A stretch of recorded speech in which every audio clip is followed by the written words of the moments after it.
Salve peixeiros, como então? Sejam bem-vindos a mais um registro do canal SFC Raiz, agradecendo como sempre de coração o número de inscritos na página e assim como toda a galera santista, sentindo-se aliviada aí sobre os efeitos de uma vitória finalmente conquistada depois de 7 jogos em que o Santos não conseguia vencer, 2-1 diante do Noroeste de Bauru, fora de casa, que livrou o Alvinegro Praiano de um cenário que seria desastroso, né?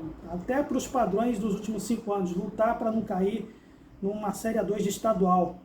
Pelo menos esse perigo já se foi e agora o Santos ainda tem uma chance, né, mesmo que não dependa apenas só dele, além de vencer o Velo Clube na Vila Belmiro na última rodada, no próximo domingo, terá que torcer para uma combinação de resultados para ficar entre os 8 primeiros na próxima fase do estadual. Este jogo mostrou os comandados do Alejandro Vojvoda um cenário aí que era realmente preocupante.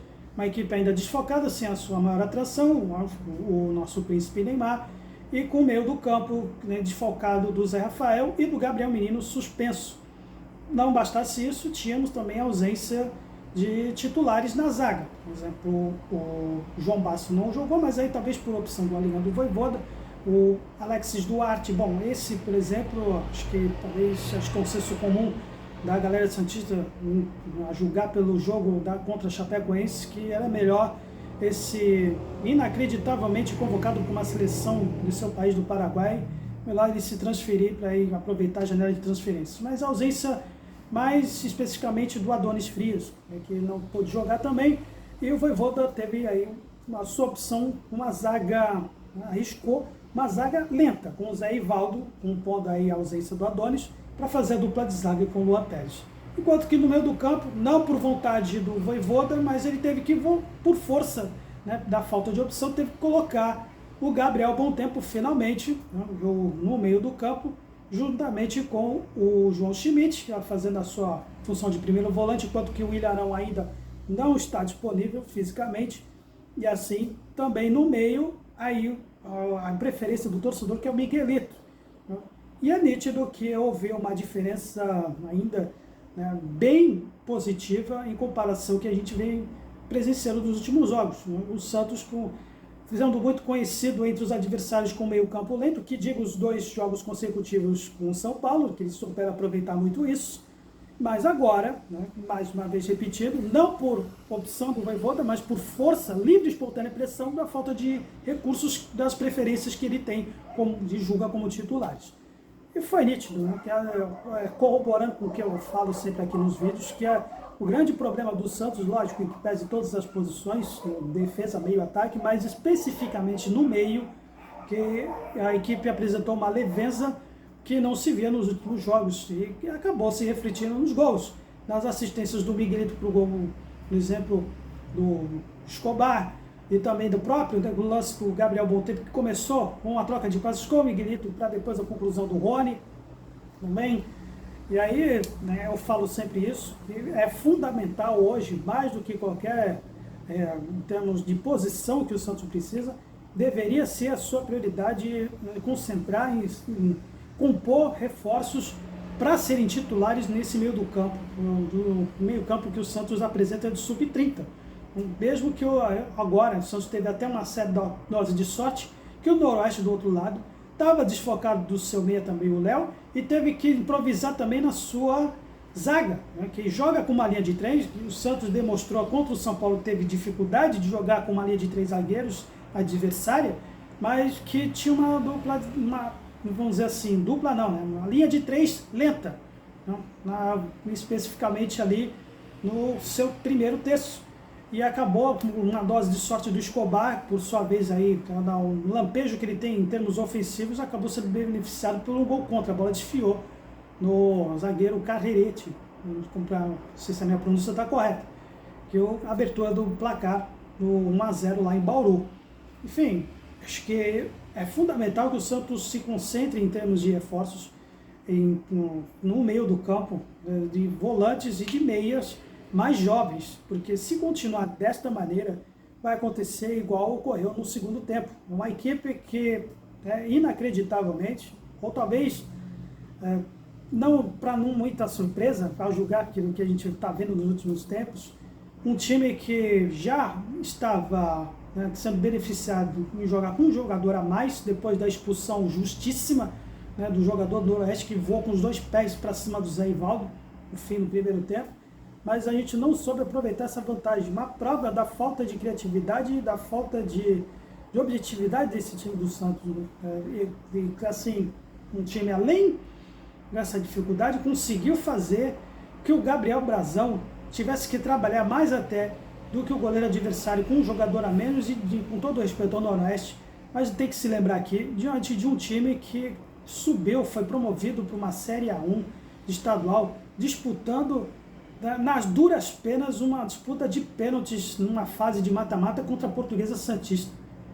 O nível de comparação de investimentos, de tradição, de história do Santos, não dá para aceitar isso. Eu imagino que, embora eu não estive presente em Bauru, mas que foi debaixo de vaia, debaixo de desconfiança, mesmo nos momentos em que a gente pode sentir aliviado com a vitória, ainda não conseguiu espantar essa desconfiança para o restante da temporada.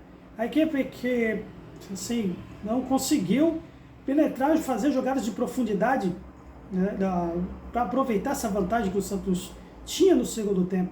Continuou fazendo aquelas trocas irritantes do jogo vertical para o longo para ver se procura um espaço na meta adversária. E mais uma vez, nem um pouquinho de objetividade, o único chute a gol, ou pelo menos os 2 que eu posso me recordar aqui, talvez tenha sido do Rony e o outro do Benjamin, que, diga-se de passagem, decaiu completamente, assustadoramente, o Benjamin no segundo tempo, que além de ter produzido uma finalização que mais parecia um recuo de bola para o goleiro, ainda correu o risco de pôr tudo a perder numa falta, né, boba, infantil, já nos acréscimos, com a equipe do Noroeste sendo bem mais objetiva nas bolas aéreas, até vou dizer aqui, né, de se esperar. Uma dupla de zaga, como Zé Ivaldo e Luan Pérez, os mais altos desse elenco, beirando a quase 1,90 m de altura, também é inaceitável que a altura deles não possam ter a capacidade de subir um único centímetro a mais do que um atacante ou meia ou zagueiro do Noroeste que tem 10 centímetros a menos. E o gol de empate que tomou se refletiu a isso. Bem, nas mexidas aí vamos, digamos, até aí sim poder criticar o Alejandro Vojvoda. Eu já falei aqui que, embora tenha certa passividade em termos de reforços, parece que está me fazendo mudar de opinião, seu Vojvoda.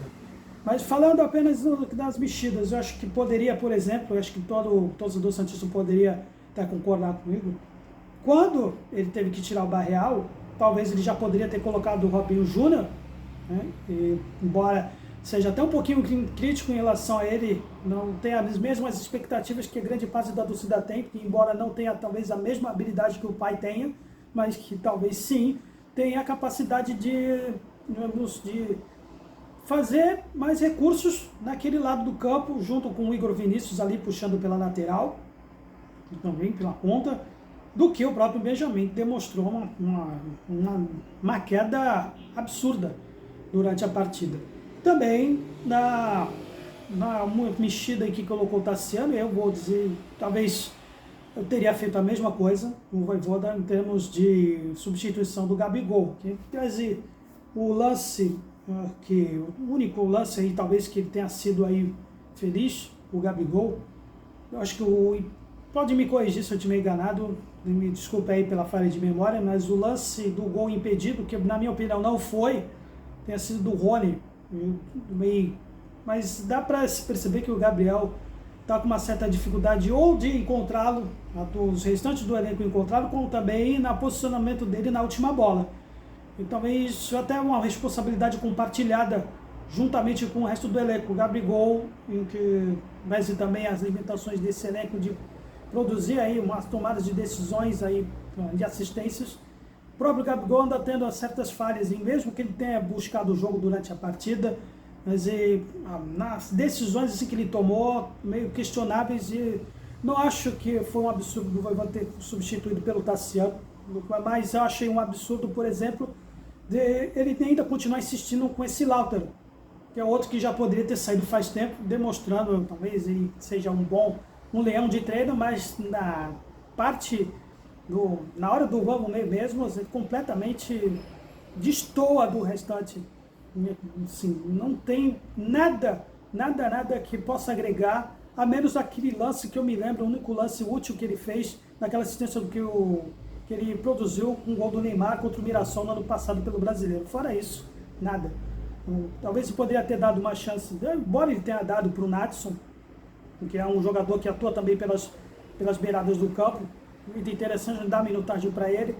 Mas aí já falando das opções do Vojvoda, não só dentro como fora dele, parece que ele também pode estar pedindo para ser criticado nas escolhas nas janelas de transferências, né? Vai fechar aí, tá com uma contagem regressiva. Parece que em vez de um meio do campo, ele está preferindo um homem de confiança dele no ataque, que é o Moisés, o atacante do Fortaleza. E também, os que eu pude, né, saber, que o Racing Clube de Avellaneda da Argentina está aí talvez oferecendo um zagueiro, mais um zagueiro para o Santos, um rapaz chamado, não sei, de Césares, esse é o nome dele. E nada de meio do campo, né? Vojvoda, Alexandre Matos, Marcelo Teixeira. Vamos continuar com esse meio do campo sub-30. Então, há esperanças, esse jogo demonstrou que há sim opções, há sim uma certa alternativa, mas eu não sei se o Vojvoda terá a capacidade ou a sensibilidade que a torcida está pedindo para ele, que é exatamente usar mais meio-campistas novos e aproveitar justamente a base que ele usou no primeiro tempo com o Gabriel Bontempo e com o Miguelito. Ele vai, assim que retornar o Zé Rafael e assim que retornar o Ilharão, ele vai colocar o João Schmidt também para compor o trio de meio do campo lento e com bola nas costas, aí, com riscos aí que a gente vai, infelizmente, ter de sofrer, especialmente no Brasileiro. Sabe? Eu não acredito que o Vojvoda terá essa capacidade, infelizmente. Eu não sou muito relutante em mudança de treinador, mas parece que o seu Vojvoda está caminhando para isso, se ele continuar com essas escolhas. É bom que ele talvez tenha um pouco de lampejo na mente dele, que ele está treinando um clube historicamente conhecido por revelar jogadores na sua base. Parece que ele está fazendo isso, sim, mas de uma maneira um tanto questionável, um tanto que torta, dando ainda preferência para jogadores de confiança dentro do elenco, sendo que ele poderia, pelo menos, né, minimizar essa falta de produtividade no nosso meio com opções que ele já possui e poderia ser um pouco melhor. Mas vamos ver agora, diante do Atlético Paranaense, se talvez o Vojvoda pense diferente e faça aí o torcedor, né, ficar com uma desconfiança ainda um pouco menor em relação ao que nós já temos. Então, até mais, galera. Mais uma vez agradeço se você chegou até o final. Deixa aí o seu like, a sua curtida para ajudar a desenvolver conteúdos deste espaço mais 100% santista. Santos sempre Santos. Valeu!